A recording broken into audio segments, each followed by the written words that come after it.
Bismillahirrahmanirrahim. Assalamualaikum warahmatullahi wabarakatuh. Alhamdulillahirabbil alamin wa bihi nasta'inu ala umuri dunya waddin. Wassalatu wassalamu ala Rasulillah wa ala alihi wa ashabihi wa man tabi'ahum bi ihsanin ila yaumil qiyamah. Amma ba'd. Ma'asyiral muslimin wal muslimat, a'azzani Allah wa iyyakum. Alhamdulillah, kita bersyukur kepada Allah karena pada kesempatan malam ini kita kembali diberi kekuatan, kesempatan, taufik dan hidayah sehingga kita bisa menghadiri pengajian ini. Semoga Allah berkenan memberikan untuk kita ilmu yang bermanfaat. Amin ya rabbal alamin. Salawat dan taslim semoga tetap tercurahkan kepada junjungan kita Nabi besar Muhammad sallallahu alaihi wasallam dan juga kepada seluruh keluarganya, para sahabatnya dan umatnya yang setia mengikuti tuntunannya sampai hari kiamat. Baik, kita lanjutkan pembacaan kitab Al-Usul Ats-Tsalatsah, 3 landasan utama yang harus dikuasai, dipelajari dan diamalkan oleh setiap muslim, yaitu mengenal Allah, mengenal agama, yaitu agama Islam, dan juga mengenal Nabi Muhammad sallallahu alaihi wasallam. Kita masih mempelajari landasan yang pertama, yaitu mengenal Allah. Dan seseorang ketika dia mengenal Allah, dia mengenal rububiyah Allah, kekuasaan Allah, maka dia wajib memberikan semua persembahan, dia wajib memberikan semua ibadah itu hanya kepada Allah. Tidak boleh dia berikan kepada selain Allah. Karena memang hanya Allah saja yang berhak untuk diibadahi. Adapun selain Allah tidak berhak, tidak layak, tidak pantas untuk diibadahi. Karena tidak ada yang sempurna. Allah yang maha sempurna, semua sifat-sifatnya itulah yang layak untuk diberikan semua bentuk ibadah. Dan di antara ibadah-ibadah tersebut yang sudah kita sebutkan, yaitu ada ibadah tawakal, ada ibadah khauf, rasa takut, atau khasyah, rasa takut yang disertai dengan ilmu, ataupun ibadah yang lainnya, mohon pertolongan, inabah, kembali kepada Allah. Dan sekarang kita masih mempelajari macam-macam ibadah, di antaranya yaitu isti'adzah, yaitu memohon perlindungan. Memohon perlindungan yaitu dari perkara-perkara yang belum terjadi. Seseorang khawatir terhadap dirinya ditimpa hal-hal yang tidak dia sukai, ditimpa musibah, ditimpa penyakit, ditimpa apa saja, baik itu dari manusia, dari jin, dari hewan, atau dari mana saja dari ciptaan-ciptaan Allah ini, maka seseorang berlindung atau memohon perlindungan. Maka untuk memohon perlindungan agar tidak terkena hal-hal yang membahayakan dirinya, wajib hanya kepada Allah saja. Karena ini ibadah yang sangat agung. Memohon perlindungan berarti ada rasa pengagungan kepada sesuatu itu, maka itu harus diberikan kepada Allah. Adapun memohon perlindungan kepada manusia, maka dibolehkan, namun dengan persyaratan sesuatu itu mampu untuk dijadikan perlindungan. Apakah itu manusia bisa dijadikan perlindungan? Apakah itu benda, bangunan yang bisa dijadikan perlindungan? Maka boleh, tapi dalam hati seseorang tidak boleh bersandar kepada makhluk tersebut. Baik, isti'adzah yaitu memohon perlindungan dan penjagaan dari hal-hal yang dihindari. Dan memohon perlindungan ini ada beberapa macam. Yang pertama adalah memohon perlindungan kepada Allah, yaitu yang mengandung sikap benar-benar membutuhkan, hanya kepadanya tempat bergantung, hanya dia yang mencukupi segala sesuatu, serta hanya dia tempat berlindung yang sempurna dari segala sesuatu yang sedang atau akan terjadi, kecil atau besar, baik datang dari manusia atau dari yang lainnya. Dalilnya, kalau kita itu hanya boleh mohon perlindungan kepada Allah adalah dalam surat Al-Falaq dan surat An-Nas. Dalam dua surat ini sangat jelas Allah perintahkan kepada manusia kalau mau mohon perlindungan maka mohonlah kepada Allah Subhanahu wa taala. Kata Allah Subhanahu wa taala dalam surat Al-Falaq, "Qul a'udzu birabbil falaq min syarri ma khalaq wa min syarri ghasiqin idza waqab wa min syarrin naffatsati fil 'uqad wa min syarri hasidin idza hasad." Katakan, aku berlindung kepada Tuhannya waktu subuh, Tuhannya falak. Dari apa? Min syarri ma khalaq, dari segala ciptaan-ciptaannya atau dari segala keburukan ciptaan-ciptaannya.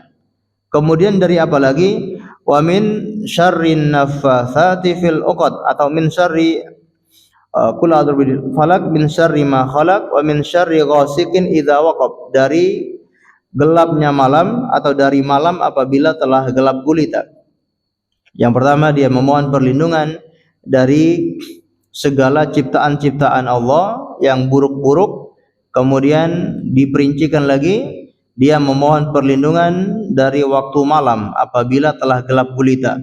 Kemudian mohon perlindungan dari wa min syarri naffatsati fil 'uqad, dari wanita-wanita tukang sihir yang meniupkan di buhul-buhul. Kemudian minta perlindungan dari orang yang hasad, min syarri hasidin idza hasad, dari orang yang iri, yang dengki apabila dia sedang dengki. Nah, dalam surat Al-Falaq ini ataupun nanti surat An-Nas, qul a'udzu birabbin nas, kita diajari oleh Allah untuk memohon perlindungan hanya kepada Allah saja. Dan di sini Allah dahulukan mohon perlindungan kepada siapa, kemudian baru mohon perlindungan dari apa. Jadi kalau kita cermati dua surat ini, surat Al-Falaq dan An-Nas, Allah ajari kita, Allah dahulukan mohon perlindungan kepada siapanya dulu, kemudian baru kepada apanya. Yaitu kepada siapa? Yaitu kepada Allah. Allah sebutkan min qul a'udzu birabbil falaq. Katakan, aku berlindung kepada Tuhannya waktu subuh. Yaitu siapa? Allah Subhanahu wa taala. Ataupun dalam surat An-Nas kita memohon perlindungan kepada siapa? Yaitu birabbin nas. Katakan, aku berlindung kepada Tuhannya manusia. Ilahin nas. Kemudian Allah sebutkan lagi dari siapa? Yaitu ilahin nas, sesembahannya manusia. Atau malikin nas, dari aku memohon perlindungan kepada rajanya manusia, penguasanya manusia. Qul a'udzu bin nas, malikin nas, ilahin nas. Ya, kita memohon perlindungan kepada Allah dan Allah sebutkan tiga namanya atau tiga sifatnya sekaligus. Dari Tuhannya manusia, mohon perlindungan kepada Tuhannya manusia, kepada rajanya manusia, dan juga kepada sesembahannya manusia. Kemudian baru dari apanya. Dalam surat Al-Falaq kita memohon perlindungan dari 4 hal. Yang pertama dari keburukan ciptaan Allah. Ya. Mungkin pernah kita singgung bahwa ciptaan Allah itu ada 3 macam. Yang pertama yang murni buruk, yang kedua yang murni baik, dan yang ketiga campuran. Ada ya antara yang baik dan yang buruk. Yang murni baik seperti malaikat, seperti surga, seperti kebaikan. Ini Allah ciptakan dan itu murni baik. Adapun yang murni buruk seperti neraka, seperti iblis, syaitan, atau keburukan-keburukan yang Allah ciptakan. Nah, ini semua murni buruk. Adapun yang campuran yaitu seperti manusia. Manusia itu makhluk campuran antara yang baik dan yang buruk. Pada diri manusia itu ada kebaikan dan juga ada keburukan. Nah, ketika seseorang mengatakan, aku berlindung kepada Tuhannya waktu subuh, dari apa? Dari keburukan ciptaan-ciptaan Allah, berarti dia berlindung kepada Allah dari semua keburukan ciptaan-ciptaan Allah, baik yang murni buruk ataupun yang campuran. Oleh karena itu orang yang membaca surat ini maka sangat dahsyat. Allah akan lindungi orang itu dari segala macam bahaya. Kemudian dari apa lagi? Min Qul a'udzu bifalaq min syarri ma khalaq wa min syarri ghasikin idza waqab. Dari keburukan malam apabila telah gelap gulita.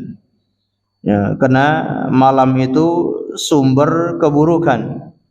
Sebagaimana kata Syekh Sa'di rahimahullahu taala, di malam hari akan muncul arwah-arwah yang buruk, arwah-arwah gentayangan. Keluarnya pas kapan?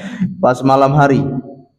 Dan di malam hari akan keluar binatang-binatang berbisa, ular dan yang lainnya, binatang-binatang perusak, ya, itu biasanya keluarnya di malam hari. Tikus ya paling sering keluarnya di malam hari, habisi sawah orang, habisi padi orang, itu biasanya malam hari tikus ini keluar. Dari keburukan malam apabila telah gelap gulita. Dan maling biasanya kapan? Ya biasanya maling itu ya malam hari gitu ya. Walaupun ada maling di siang hari, tapi kebanyakannya maling itu memilih waktu malam, waktu yang favorit untuk maling. Baik. Kemudian berlindung kepada Allah dari apa lagi? Yaitu dari tukang sihir atau wanita-wanita tukang sihir, naffatsati fil uqad. Wanita-wanita tukang sihir yang meniup di buhul-buhul. Kenapa disebutkan wanita-wanita tukang sihir? Karena memang di zaman dahulu yang menjadi tukang sihir kebanyakan para wanita. Dan para wanita itu kalau menjadi tukang sihir, sihirnya lebih ampuh. Sihirnya itu lebih dahsyat daripada laki-laki. Maka sering kita dengar ada istilah nenek sihir ya. Nenek sihir ya. Wanita itu kalau sudah sihir, apabila dicampur dengan perasaannya yang sangat benci, dia sangat benci sekali dengan seseorang, kemudian dia sihir, maka sangat ampuh. Walaupun masuk juga tukang sihir laki-laki. Baik. Maka seseorang yang membaca surat ini akan dilindungi oleh Allah dari tukang sihir. Ya, walaupun sehebat apapun tukang sihir itu, buhul-buhulnya sebagus apapun, tidak akan bisa menembus orang yang selalu membaca surat Al-Falaq, karena dia sudah berlindung kepada yang menciptakan itu, yang menciptakan tukang sihir, yang menciptakan keburukan, yaitu Allah Subhanahu wa taala. Dan minta perlindungan dari orang yang hasad. Ya, orang yang hasad itu bisa menghalalkan segala cara. Hasad itu bisa menyebabkan orang buta mata. Gara-gara hasad dia bisa menyakiti orang itu. Gara-gara hasad dia bahkan bisa membunuh orang itu.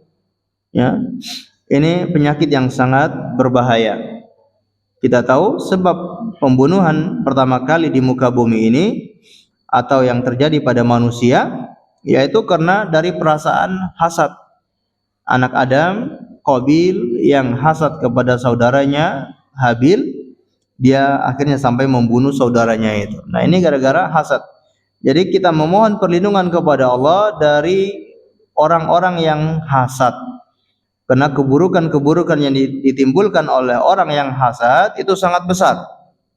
Apakah tadi keburukan lahiriah ataupun keburukan yang tidak kelihatan. Orang yang hasad dari pandangan matanya bisa menimbulkan penyakit ain. Ya. Atau orang yang hasad dia bisa menyuruh dukun untuk menyihir orang yang dia hasad itu, untuk menghilangkan nikmat yang ada pada orang yang dia hasati, dan begitu seterusnya. Oleh karena itu, maka kita perlu selalu berlindung kepada Allah dengan surat-surat yang kita diajari untuk membacanya. Di antaranya surat Al-Falaq. Kemudian dalam surat An-Nas, Qul a'udzu birabbin nas, malikin nas, ilahin nas.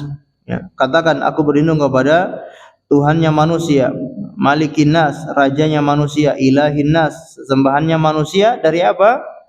Yaitu min dari alladzi yuwaswisu fi sudurin nas atau min syarril waswasil khannas, dari keburukan waswas, yaitu bisikan-bisikan syaitan, bisikan-bisikan syaitan yang biasa bersembunyi. Alladzi yuwaswisu fi sudurin nas, yang mana syaitan itu selalu membisikkan ke dalam dada manusia, minal jinnati wan nas, baik syaitan dari kalangan jin maupun dari kalangan manusia. Nah, kita berlindung dari keburukan-keburukan yang kelihatan maupun keburukan-keburukan yang tidak kelihatan. Dalam surat An-Nas ini keburukan yang tidak kelihatan, yaitu keburukan syaitan. Dan kita percaya syaitan itu selalu mengalir dalam darah setiap Bani Adam. Dia mengalir dalam darah manusia, kemudian dia membisikkan kejahatan ke dalam dada manusia, ke dalam hati manusia. Dan syaitan ini Allah sebutkan khannas. Khannas itu yang suka bersembunyi. Khannas itu bisa disebutkan maju mundur. Ya. Majunya ketika manusia lalai dari berzikir kepada Allah.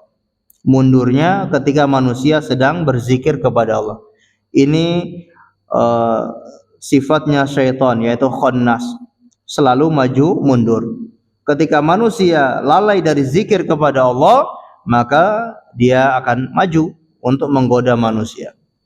Tapi ketika manusia sedang berzikir kepada Allah, dia khannas, dia mundur untuk bersembunyi. Oleh karena itu, kalau kita sadar bisikannya begitu besar, berarti kurang zikirnya kepada Allah Subhanahu wa taala. Semakin dia banyak berzikir, maka syaitan tidak bisa mengganggu orang tersebut.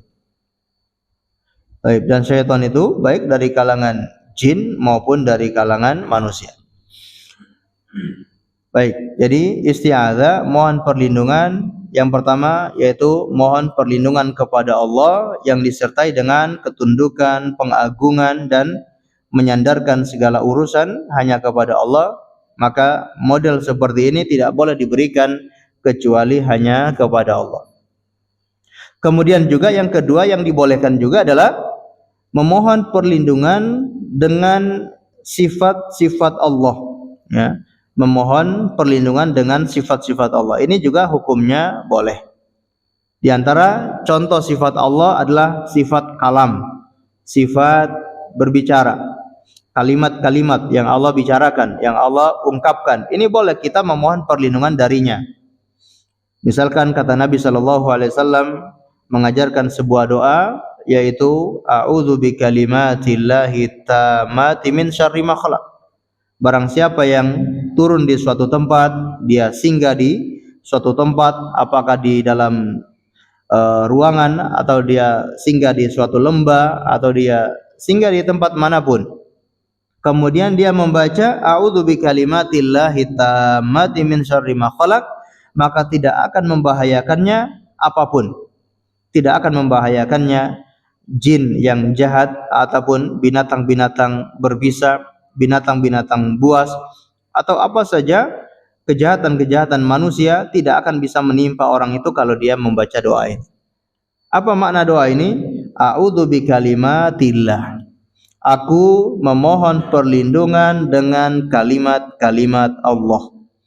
Nah, kalimat-kalimat Allah itu kalam Allah, dan kalam Allah itu bukan manusia atau bukan makhluk. Kalam Allah itu adalah sifat Allah, yang mana itu bagian dari Allah, maka dia boleh kita mohon perlindungan dengannya. Kita juga boleh bersumpah dengan kalam Allah, bersumpah dengan Al-Quran. Ini hukumnya boleh. Sumpah demi Al-Quran, demi kalam Allah, kita memohon perlindungan dengan kalam Allah. Ini juga boleh karena itu merupakan sifat Allah. Dari kalam-kalam Allah at-tammah, yang sempurna. Dari apa? Min syarri ma khalaq, dari keburukan ciptaan-ciptaan Allah. Ataupun dalam riwayat yang lain kata Nabi sallallahu alaihi wasallam, a'udzu bi'azamatika an uqtala min tahti. Aku berlindung kepada keagunganmu dari kebinasaan dari arah bawahku. Yaitu dari arah bawah, dari dalam. Kalau di dalam rumah mungkin kejahatan dari dalam rumahnya, atau kalau dia di dalam suatu kelompok kejahatan bisa dari dalam kelompok itu, dan lain sebagainya. Jadi seseorang boleh memohon perlindungan dengan keagungan Allah, atau a'udzu biwajhikal karim, ya, aku memohon perlindungan dengan wajahmu yang mulia, atau a'udzu biizzatillah, ya, wa biqudratihi min syarri ma ajidu wa uhadir. Ini bacaan ketika orang sedang sakit, dia membaca doa ini, a'udzu biizzatillah wa qudratihi, aku memohon perlindungan kepada keagungan dan kekuasaan Allah dari keburukan yang saya temui dan yang saya takuti, yang saya khawatirkan. Ketika orang sedang sakit, mungkin dia ada perasaan takut, dia khawatir kalau sakitnya semakin memburuk, ya, tidak kunjung sembuh, atau ada bayangan-bayangan yang menghantui dirinya, maka dia membaca doa ini, a'udzu biizzatillahi wa qudratihi min syarri ma ajidu wa uhadir. Taib. Atau memohon perlindungan dengan ridhonya Allah, a'udzu biridhaka min sakhatika, aku berlindung kepada ridhomu dari kemurkaanmu. Baik, jadi ini juga hukumnya boleh. Jadi kita berlindung kepada Allah ataupun kita berlindung kepada sifat-sifat Allah, ini yang dibolehkan. Adapun yang ketiga, memohon perlindungan kepada orang mati atau orang hidup yang tidak hadir di hadapannya dan tidak mampu memberikan perlindungan. Ini termasuk perbuatan syirik. Kalau mohon perlindungannya kepada seseorang yang tidak hadir di hadapannya, orangnya masih hidup tapi orangnya tidak ada di situ, dia mohon perlindungan kepada seorang polisi, tapi polisinya tidak ada di situ, dia memanggil-manggil nama polisi itu, sedangkan polisi itu tidak mendengar, maka ini termasuk kesyirikan.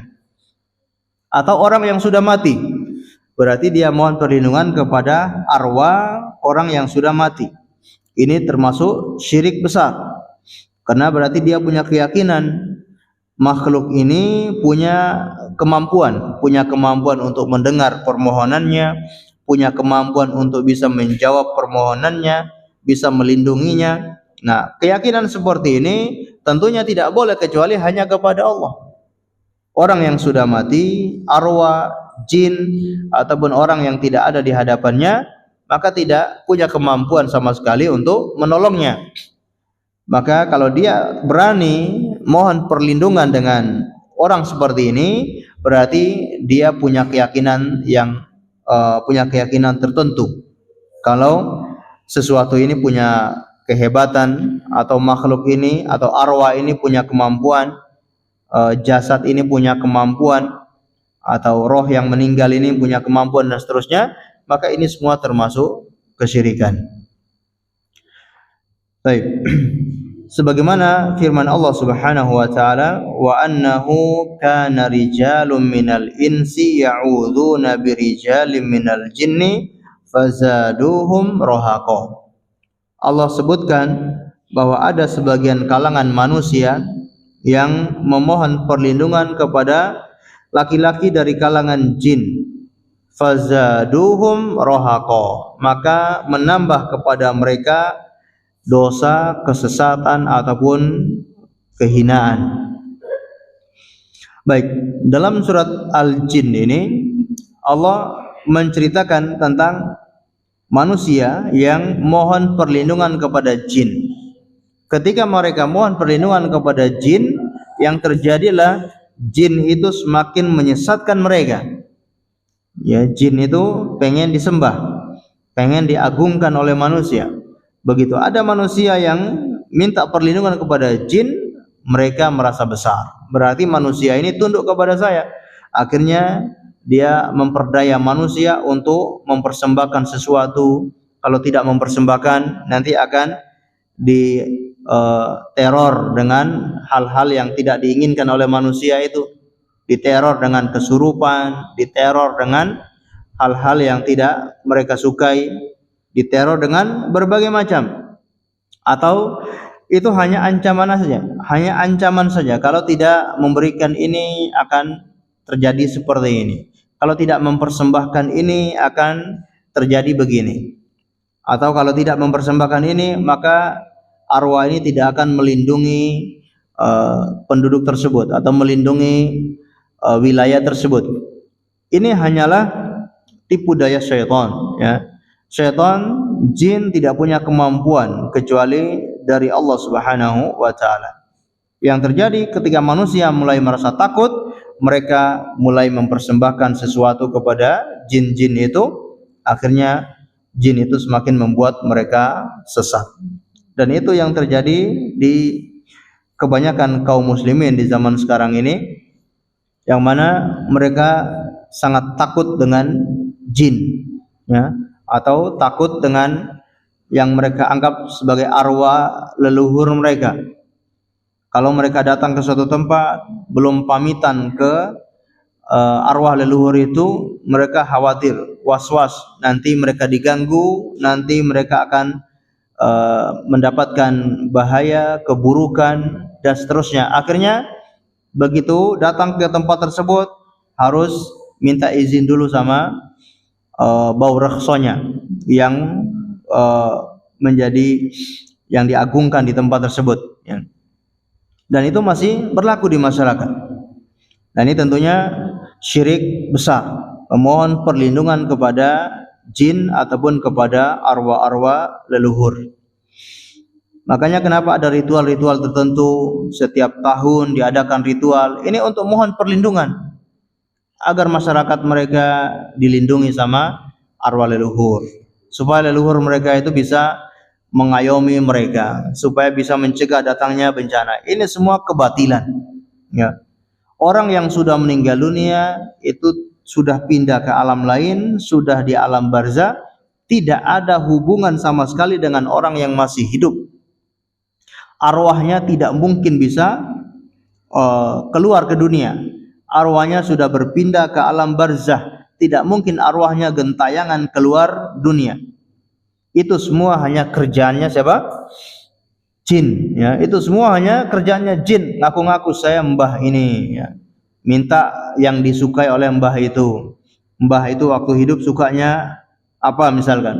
Jin ini datang bahkan dengan suara yang mirip dengan mbah itu, ya. Ketika masuk kesurupan ke orang tertentu misalkan, kemudian dia mengaku sebagai leluhur tertentu, mbah tertentu, kemudian dia pakai suaranya mbah itu, bahkan dia minta sesuatu yang disukai oleh mbah itu, minta kopi, minta rokok pun harus rokok Ji Samsu sesuai dengan kesukaan mbahnya itu, macam-macam, ya. Makanan, minta makanan apa, sukanya rawon ya minta rawon, ya. Akhirnya manusia percaya, oh itu dari mbah fulan, ini dari leluhur mereka, harus mereka persembahkan sesuatu. Dan seperti itu terus digiring sampai manusia itu mengagungkan leluhur itu atau mengagungkan arwah tersebut, ya. Setiap tahun harus memberikan persembahan, hasil buminya mereka persembahkan, ya. Kemudian sembelihannya juga mereka persembahkan kepada arwah tersebut, ya. Berbagai macam permintaan jin tersebut. Ini semua cuma kerjaannya jin, ya. Disebutkan dalam tafsir Ibnu Katsir, ya, ketika menafsirkan surat ini atau ayat ini, beliau membawakan riwayat dari Abi Hatim dan riwayat dari Ikrimah berkata, dahulu jin-jin itu lari dari manusia sebagaimana manusia sekarang lari dari jin, ya. Jadi sekarang itu kan manusia sangat takut dengan jin, ya. Ketika jin menampakkan dirinya bentuk pocongan, wah langsung kabur. Manusia jin menampakkan dirinya dalam bentuk gendruwo, langsung kabur, ya, langsung takut. Ini semua kerjaan jin. Jadi di zaman dahulu jin-jin itu ketika melihat manusia sangat takut. Begitu datang atau begitu lewat manusia, mereka langsung kabur dari tempat tersebut. Misalkan manusia melewati suatu lembah, di mana di lembah itu ada jin, jin langsung perintahkan prajuritnya semuanya kabur. Ya. Dan jin-jin itu mereka punya raja, mereka punya ketua, dan raja-raja ini atau ketua-ketua ini punya banyak anak buah, ya. Di rajanya tinggal perintahkan saja kepada anak buahnya. Oh, ada manusia yang lewat, ini ada makhluk aneh ini, manusia, langsung kabur. Jadi jin dulu melihat manusia itu makhluk aneh, ya. Ketika manusia lewat langsung kabur. Tapi di zaman sekarang sebaliknya, begitu manusia melihat penampakan jin langsung kabur, gitu ya. Baik. Sampai suatu ketika ada manusia yang lewat di suatu lembah, kemudian pimpinan dari rombongan tersebut dia berkata kepada kelompoknya, fayaqulu sayyidul qaum na'udzu bi sayyidi ahli hadzal wadi. Ya, sebelum kita singgah di tempat ini, di lembah ini, kita mohon perlindungan terlebih dahulu kepada ketua penghuni lembah ini. Akhirnya mereka pun memohon perlindungan kepada penghuni lembah tersebut. Akhirnya disebutkan dalam riwayat ini, jin yang tadi sudah kabur, ya, sudah bersiap-siap untuk kabur, mendengar ucapan ketua ini, mereka langsung berbalik arah. Oh, enggak jadi kabur. Ternyata justru manusia yang takut sama kita. Dulu kita sering takut sama manusia, ternyata justru manusia yang takut sama kita, mohon perlindungannya kepada kita. Akhirnya enggak jadi kabur, mereka kembali lagi, bahkan mereka mulai mengganggu manusia, mulai merasuki beberapa orang, mulai membikin orang ya seperti orang gila yang tidak sadarkan diri. Akhirnya manusia mulai ketakutan, mulai semakin minta kepada jin-jin tersebut. Nah, ini yang disebutkan oleh Allah bahwa jin-jin itu membuat manusia semakin rohako, semakin sesat, semakin dosa, semakin banyak kesalahannya karena mempersembahkan sesuatu kepada jin-jin tersebut. Baik, ma'asyiral muslimin yang dimuliakan oleh Allah Subhanahu wa taala. Jadi kalau kita pengen mohon perlindungan, maka hanya kepada Allah Subhanahu wa taala. Tidak boleh seseorang memohon perlindungan kepada arwah-arwah leluhur, kepada jin-jin, kepada manusia yang tidak hadir di hadapannya, ya. Karena ini semua perbuatan syirik akbar. Yang keempat, memohon perlindungan kepada sesuatu yang mungkin dapat dijadikan tempat berlindung, baik manusia, tempat ataupun lainnya. Ini diperbolehkan, ya. Dia memohon perlindungan kepada manusia, misalkan, asalkan manusia itu bisa memberikan perlindungan, maka boleh, ya. Tidak boleh hatinya bersandar kepada manusia itu, tapi dia boleh meminta perlindungan kepadanya. Dia sedang terancam, dia cari perlindungan ke polisi ataupun ke pihak-pihak yang berwenang karena dia merasa terancam. Nah, ini boleh. Kalau dia yakin orang itu bisa melindungi dirinya, maka dia boleh. Ataupun dia berlindung kepada tempat-tempat tertentu. Tempat itu dijadikan benteng misalkan, untuk berlindung dari serangan musuh. Ini boleh. Atau dia jadikan tameng untuk melindungi dirinya, untuk melindungi kepalanya, untuk melindungi tubuhnya. Boleh, ya. Namun tidak boleh bergantung kepada makhluk-makhluk tersebut. Ma'asyiral muslimin yang dimuliakan oleh Allah Subhanahu wa taala. Jadi ini ibadah yang agung, yaitu ibadah memohon perlindungan. Jadi setiap kita datang ke suatu tempat atau melewati tempat-tempat yang mungkin terkenal itu angker, yang banyak mencelakakan orang, atau banyak orang yang celaka di tempat tersebut, misalkan, kita minta perlindungannya kepada Allah, jangan kepada selain Allah. Jangan permisi kepada mbah penghuni tempat tersebut, ya. Mau lewat tempat-tempat yang angker, permisi dulu, nyun sewu sama mbah penghuni tempat itu. Nah, ini tidak boleh, ini syirik. Ya, permisi numpang lewat gitu. Masuk ke hutan, permisi dulu. Enggak boleh. Yang punya hutan itu siapa? Allah. Bukan penunggu tempat itu. Penunggu tempat itu dia cuma sementara di situ. Dia hanya numpang, sebagaimana manusia juga numpang hidup di buminya Allah. Jin juga cuma numpang hidup di tempat-tempat yang angker mungkin, ya, numpang hidup di tempat-tempat yang kotor, ya, itu sukanya jin. Jadi kita semua itu numpang. Jadi nggak perlu minta izin sama hal-hal yang tidak kelihatan. Tapi kalau kelihatan, ya, boleh kita minta izin. Mungkin yang punya tempat tersebut ada orangnya, ya, kita minta izin untuk berteduh di situ, atau bisa minta izin untuk melewati tempat tersebut.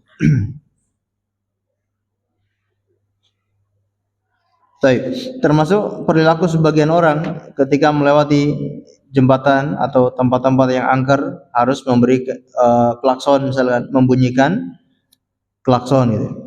Ya, ini juga tidak boleh, karena dia sedang meyakini ada penunggunya. Kalau dia tidak membunyikan klakson akan membahayakan. Nah, ini tidak boleh. Walaupun dia anggap hanya tradisi, tidak boleh kalau tradisi yang mengarah kepada kesyirikan. Ibadah berikutnya yaitu ibadah istighatsah, ya. Istighatsah yaitu memohon pertolongan di saat genting. Seseorang baik ketika sedang genting maupun ketika tidak genting, dia hanya memohon pertolongan kepada Allah Subhanahu wa taala. Apalagi dalam kondisi genting, maka dia hanya memohon pertolongan kepada Allah. Nah, dalam istilah syariat itu atau dalam bahasa Arab itu dinamakan istighatsah. Jadi istighatsah memohon pertolongan di saat genting. Apakah memohon kepada Allah ataupun kepada manusia di saat genting, maka itu secara bahasa dinamakan istighatsah. Allah Subhanahu wa taala sebutkan dalam Al-Qur'an tentang penghuni neraka yang mereka itu beristighatsah kepada penghuni surga, atau mereka beristighatsah kepada penjaga-penjaga neraka. Dalam surat Al-Kahfi kata Allah Subhanahu wa taala, wa iyastaghitsu yughatsu bima'in kalmuhli yashwil wujuh bi'sa syarabu wa sa'at murtafaqa. Surat Al-Kahfi ayat 29. Dan jika mereka beristighatsah, maka akan diberikan air, ya, mereka beristighatsah. Kenapa? Penghuni neraka ini dalam kondisi genting, mereka sangat kehausan, mereka istighatsah, sangat mohon minta minum. Penghuni neraka minta minum, minta air. Maka kata Allah, tatkala mereka beristighatsah, minta minum, yughatsu bima'in kalmuhli yashwil wujuh, maka diberi minum dengan air yang mendidih yang bisa menghancurkan wajah mereka. Begitu air itu ditegukkan ke dalam mulut mereka, langsung menghancurkan wajah mereka. Saking panasnya air yang mereka minum. Mereka tahu air itu sangat panas, tapi apa boleh buat? Penghuni neraka tidak punya minum lagi, mereka terpaksa harus minum air mendidih itu. Maka mereka minum air itu, langsung membakar dan menghancurkan wajah mereka. Bi'sa syarabu wa sa'at murtafaqa, ya. Itulah seburuk-buruknya minuman, ya, dan semakin buruk, ya, kehidupan yang ada di neraka, semakin bertingkat-tingkat keburukannya, ya. Nasallallahu salamul afiyah, ya. Inilah Allah sebutkan menggunakan bahasa istighatsah. Ketika penghuni neraka beristighatsah, ini menunjukkan kondisinya sangat genting. Allah juga sebutkan dalam surat Al-Anfal ayat yang ke-9, ittastaghitsu rabbakum fastajaba lakum. Ingatlah ketika kalian beristighatsah kepada Tuhan kalian, maka Allah menjawab permohonan kalian. Istighatsah ini juga ada beberapa macam. Yang pertama, istighatsah kepada Allah, meminta pertolongan di saat genting kepada Allah dengan disertai penghambaan, ketundukan, dan juga penyandaran diri kepada Allah. Maka ini hanya kepada Allah saja. Tidak boleh beristighatsah model seperti ini kepada selain Allah. Allah sebutkan Rasulullah SAW yang mana beliau beristighatsah kepada Allah di saat perang Badar dalam surat Al-Anfal ayat 9 yang kita bacakan tadi. Wa ittastaghithuna rabbakum fastajaba lakum anni mumiddukum bi alfin minal malaikati murdifin. Ingatlah tatkala kamu memohon bantuan kepada Tuhanmu, lalu Allah mengabulkannya bagimu. Sesungguhnya aku akan mendatangkan bala bantuan kepadamu dengan 1000 malaikat yang datang berturut-turut. Ini kisah tentang perang Badar. Ketika Rasulullah melihat pasukan kaum muslimin yang tidak seimbang dengan pasukan kafir. Ini kondisi yang sangat genting ya. Perang Badar itu termasuk kondisi yang sangat genting. Pasukan kafir berjumlah 1000 orang, sedangkan pasukan kaum muslimin hanya 300. Itu pun tidak ada senjata untuk berperang. Sedangkan pasukan kafir 1000 orang dengan lengkap dengan senjatanya, senjata untuk berperang. Adapun kaum muslimin karena memang tidak ada niat sama sekali untuk berperang. Mereka keluar dari rumah hanya untuk menghadang kafilah dagangnya Abu Sufyan. Niatnya cuma itu. Jadi membawa senjata itu seadanya untuk perlindungan saja ketika ada binatang buas, ya, perlindungan di perjalanan. Jadi senjatanya bukan senjata untuk perang, senjata untuk perlindungan diri saja. Tidak bawa baju besi, tidak bawa tameng, tidak bawa apapun, hanya bawa senjata seadanya. Begitu sampai di daerah Badar, tiba-tiba Allah turunkan perintah untuk berjihad, berperang melawan orang kafir yang jumlahnya 3 kali lipat dari pasukan kaum muslimin. Ini kondisi yang sangat genting. Maka Rasulullah beristighatsah kepada Allah. Beliau di dalam tenda mengangkat tangannya setinggi mungkin, berdoa kepada Allah dengan doa yang sangat panjang. Beliau saking tingginya mengangkat tangan itu sampai selendang atau surban yang ada di pundak beliau sampai terjatuh, ya. Terjatuh yang kedua kalinya, dinaikkan lagi oleh Abu Bakar As-Siddiq. Terjatuh yang ketiga kalinya, dinaikkan lagi oleh Abu Bakar As-Siddiq. Saking berharapnya Rasulullah kepada Allah, istighatsah kepada Allah. Sampai Abu Bakar mengatakan, "Ya Rasulullah, Tuhanmu sudah mendengarkan permohonanmu." Karena kasihan melihat Rasulullah yang begitu serius di dalam berdoa. Walaupun semua doa-doa Rasulullah itu dalam kondisi serius, tapi ini karena kondisinya sangat genting, maka beda doanya. Ya, doanya sangat panjang dan doanya sangat betul-betul mengharapkan. Ya, manusiawi ketika dalam kondisi yang biasa sama dalam kondisi yang genting tentu berbeda. Begitupun baginda Nabi Shallallahu Alaihi Wasallam. Bahkan Rasulullah mengatakan, laula antansur hadhil isabah lam tu'bad fil ardi. Ya, ya Allah, seandainya engkau tidak menolong kelompok yang sedikit ini, maka engkau tidak akan disembah di muka bumi ini. Ketika itu pasukan cuma 300 bersama Rasulullah. Seandainya pasukan yang ini tidak ditolong oleh Allah, termasuk Rasulullah misalkan tidak ditolong oleh Allah, maka Allah tidak lagi disembah di muka bumi ini. Kenapa? Karena Islam sudah selesai. Ya, kalau di saat perang Badar itu kaum muslimin dikalahkan oleh orang kafir, bahkan naudzubillah seandainya Nabi Muhammad juga meninggal dunia, maka Islam selesai. lam tu'bad fil ardi, engkau tidak akan disembah di muka bumi ini. Ini doa Nabi sallallahu alaihi wasallam. Akhirnya Allah menurunkan firman-Nya, ayat yang kita baca ini, ittastaghitsuna rabbakum fastajaba lakum. Ketika engkau beristighatsah kepada Tuhanmu, maka Tuhanmu mengabulkan permohonanmu, dan Allah berjanji, anni mumiddukum bi alfin minal malaikah. Aku akan kirimkan 1000 malaikat yang membantu kaum muslimin untuk melawan pasukan kafir. Maka disebutkan oleh beberapa sahabat yang menyaksikan perang Badar itu, kaum musyrikin ya, tiba-tiba tidak ada yang menyerang, ternyata kepalanya langsung putus ya. Jadi entah dari mana orangnya, tiba-tiba kepalanya putus, tiba-tiba putus ya. Nah, ini dari malaikat. Bahkan iblis ketika itu yang ikut perang di barisan pasukan kafir, dia kabur, lari terbirit-birit karena melihat pasukan dari malaikat. Ketika mereka berkata, wahai iblis, atau dengan karena iblis ini menyamar sebagai manusia ya, kenapa engkau kabur? Kata iblis, sesungguhnya aku melihat apa yang tidak kalian lihat.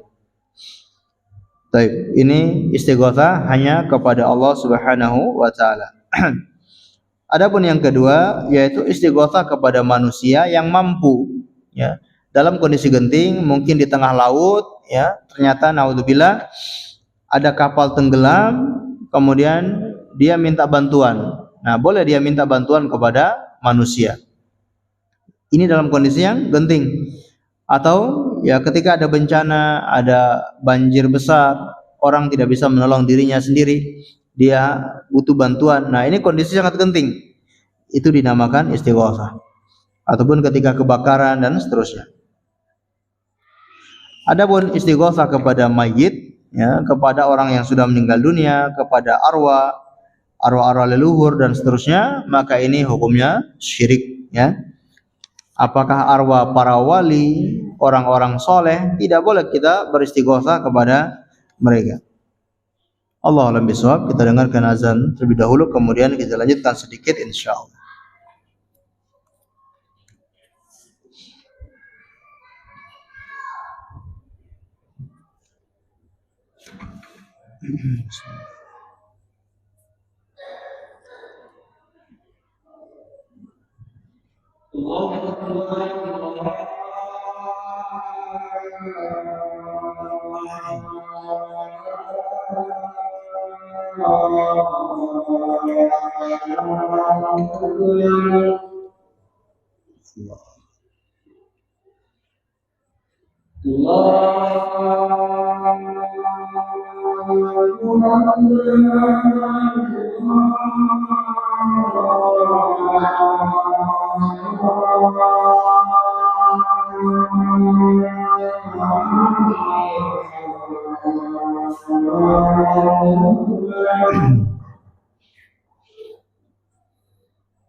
Baik.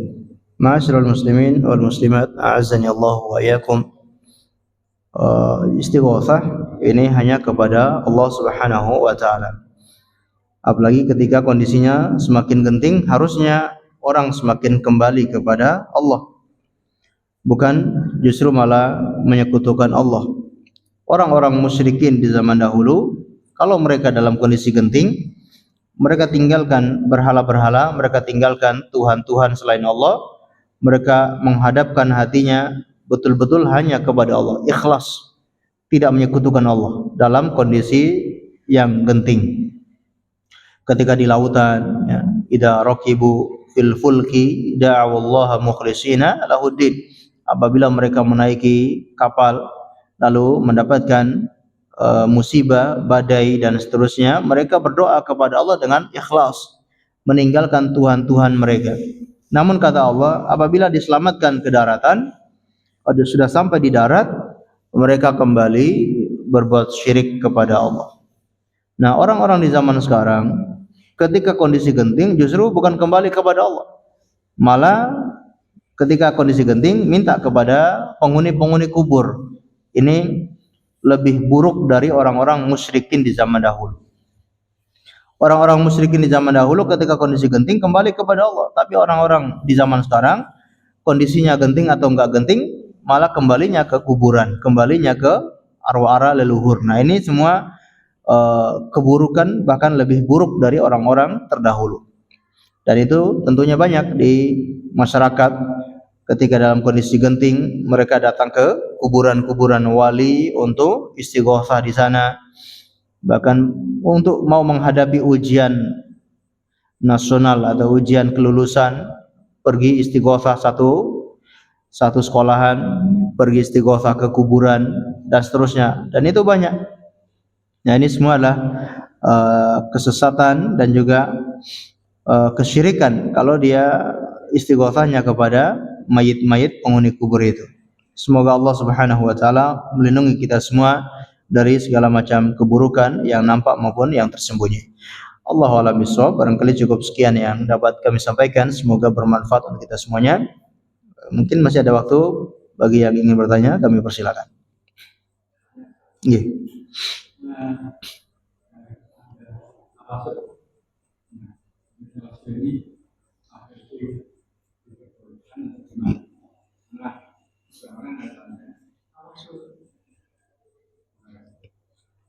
Tawasul boleh, ya. Jadi tawasul dibolehkan, yaitu yang pertama tawasul dengan amal soleh.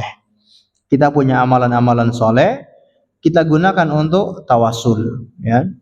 Misalkan amal soleh contohnya apa? Iman, kita percaya kepada Allah, kita percaya kepada Rasulullah, kita iman kepada Allah, iman kepada Rasulnya, kita juga sudah mengikuti Rasulnya. Ini amal soleh. Boleh kita bertawasul dengan amal soleh itu. Ya Allah, saya ini sudah beriman kepadamu. Saya juga sudah mengikuti nabimu. Saya percaya kepada semua ucapan nabimu. Saya ikuti aturan-aturanmu. Saya minta ini ya Allah. Nah, ini namanya tawasul dengan amal soleh. Ya Allah, saya ini sekarang atau saya sudah sholat ini. Setiap hari saya sudah sholat 5 waktu. Saya pengen dikasih ini ya Allah. Atau saya kalau dikasih ini saya nggak nolak ya Allah. Minta dengan perantara amal soleh kita. Ini boleh. Yang kedua, tawasul dengan nama-nama dan sifat Allah. Ini juga boleh. Kita tawasul dengan Asmaul Husna. Dan itu kita dianjurkan, disunahkan. Apabila hendak berdoa, maka bertawasullah dengan Asmaul Husna, fad'uuhu biha, walillahi asmaul husna fad'uuhu biha. Bagi Allah itu memiliki nama-nama yang indah, maka gunakan untuk berdoa, yaitu untuk bertawasul. Pengen minta rizki, panggil dengan nama Ya Razzaq, Ya Razzaq, Ya Razzaq, wahai Maha Pemberi rizki, beri saya rizki. Ya. Atau kita minta sesuatu yang sesuai dengan kebutuhan kita, panggil dengan nama Allah yang sesuai dengan kebutuhan kita.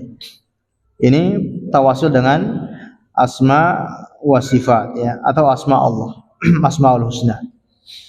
Kemudian yang ketiga, tawasul dengan orang soleh yang masih hidup.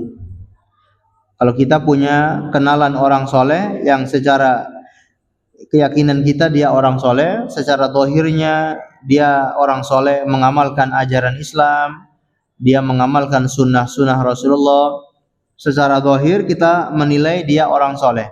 Boleh kita datang ke rumahnya, kita minta didoakan. Apakah dia seorang ustadz, dia seorang ahli ibadah, atau yang lainnya, kita anggap dia soleh, kita minta didoakan. Wahai fulan, wahai ustadz fulan, wahai kiai fulan, saya punya hajat ini, tolong doakan saya. Atau tolong doakan, ini anak saya mau ujian, ya, atau mau tes kelulusan, atau mau tes masuk kampus ini dan seterusnya. Tolong doakan. Ini boleh. Jadi ini tawasul yang diperbolehkan. Adapun selain daripada ini, maka tidak diperbolehkan.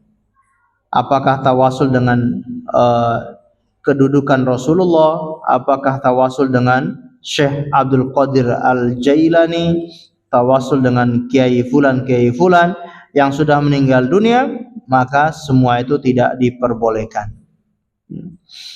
Ya, tawasul datang ke kuburan, kemudian ya Allah, saya sekarang sudah berada di kuburan ini ya Allah, di kuburan kiai fulan. Ya Allah, saya sekarang sudah berada di kuburan ulama fulan atau kuburan wali fulan, maka beri saya hajat ini, tunaikan apa yang saya inginkan. Ini tidak diperbolehkan, ya, tawasul yang tidak diperbolehkan.